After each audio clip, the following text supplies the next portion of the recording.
I really appreciate being part of this today, and the credit goes to our comptroller for coming up with this idea. She grabbed me last month about this, and you were 100% right, and you usually are. This one really grabbed me, though, as a father of two school-age children.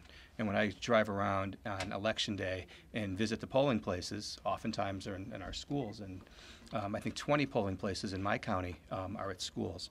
And my belief is that protecting our children from harm is the most fundamental and basic duty of government.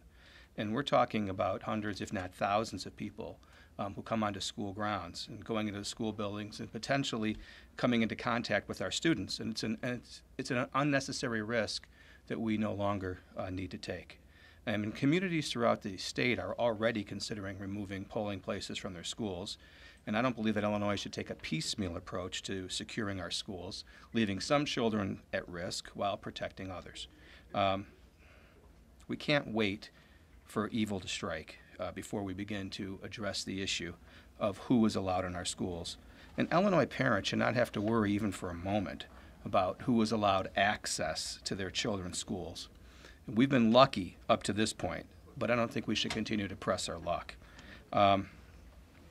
Right now, when I want to go visit my kids at school or see a teacher, I've got to go and it's different in every school, but I got to get buzzed in. And then they call and make sure what I'm there for. But on election day, I've seen many times when I go to the different polls that the people who are voting, they're right in the school library, where there's no chance to have a secure area. And I believe that our children should be secure every day, including election day. Now, there's going to be some pushback. I'm going to tell you right off the bat.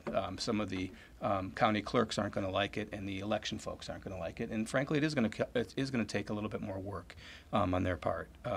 But I think it's a small price to pay to protect our kids. And there's plenty of places where we can have polling. And yesterday, for instance, David Orr criticized this event, but I think that he's incorrect because there's other places we can vote. For instance, I suggested doing it at police stations, at fire stations, even at post offices. There are other places we can have it besides our school. This is an eminently workable bill, and I look forward to helping the comptroller get it passed in the House and working with Senator Bivens in the Senate.